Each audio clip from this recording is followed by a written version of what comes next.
Hi, my name is Father John Hollowell, and these are reflections for Sunday, October 1st, which is the 26th Sunday in Ordinary Time. In the second reading, we have St. Paul telling the Philippians that you should humbly regard others as more important than yourselves. And I think that that is a beautiful teaching of St. Paul. And what he's asking us is basically, and I think that that gets harder as we get older, right? I think a lot of times we are pretty docile to those who are in authority over us when we're young.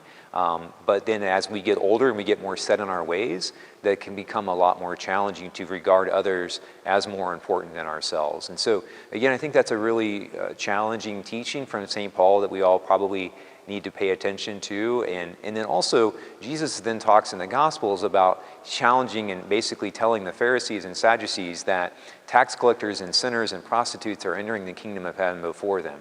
And I think that, again, that also is kind of an important thing for us to be reflecting on.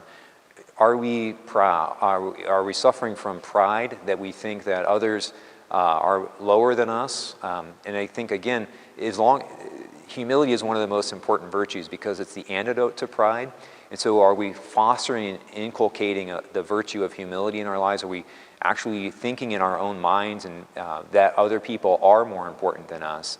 Again, I think that's always a struggle because the sin of pride is the main sin that caused the downfall of humanity. And so, again, the humility then is the antidote to pride. So what are we doing in our lives to grow that in that virtue of humility? I try to pray every day for an infinite increase in the virtue of humility. And so, again, there's lots of other reflection questions down below the video, and then there are also lots of awesome resources at allsaintscatholic.net. God bless.